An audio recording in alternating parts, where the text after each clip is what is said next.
जैसा कि हमारे पेपर जा रहे हैं, तो आज मैं यूनिवर्सिटी गई। पेपर जो होता है वो 11 बजे होता है, इसलिए हमें उससे पहले थोड़ा सा रिवीजन का टाइम मिल जाता है। तो वही याद करना, ये रिवीजन जो भी आप समझ 11 बजे हमारा पेपर हो गया। उसके बाद भूख लगी थी तो हम कैफे की तरफ चले गए। यूनिवर्सिटी के कैफे से इतना खास कुछ मिलता नहीं है, इसलिए हमने वहाँ से बर्गर लिया। और फिर मेरे दोस्त का दिल कर रहा था सर्दी में आइसक्रीम खाने का, तो फिर हमने वहाँ से आइसक्रीम खा ली। यहाँ पे हमारे जाने का टाइम हो गया था, तो हम वैन में चले गए। लेकिन वैन एक जगह रुक गई, इस चीज़ का हमें भी नहीं पता था।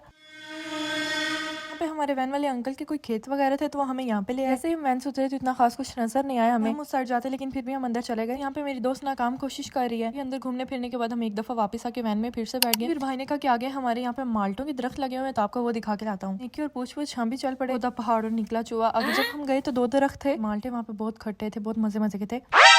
अल्लाह ताला ने बहुत ज़्यादा खूबसूरती बनाई है। जब हम उस साइड पे गए तो सारा सीन इतने मज़े का, इतना अच्छा लग रहा था ना। लेकिन हमारे कुछ वैन के बच्चों ने इस चीज़ को मिस कर दिया और वो उस दिन नहीं आई थी। और अगर बात की जाए तो यहाँ पे हमें बहुत मज़ा आया और आज का दिन बहुत अच्छा गुजरा। दिन हमारा पेपर भी था और यहाँ पे हमें 3-4 बज गए थे। तो इस चीज़ का इंतजार कर रही हूँ कि पेपर खत्म हो, कुछ दिन हमें सुकून के मिले। बात तो ये है कि पढ़ना तो हमने पेपर्स में ही होता है। शायद ये मेरे साथ ही होता है कि हर सेमेस्टर के स्टार्ट में ये बात सोचती हूँ कि इस सेमेस्टर साथ साथ पढ़ूंगी, लेकिन ऐसा कुछ नहीं होता। And that's it for the day. Allah Hafiz.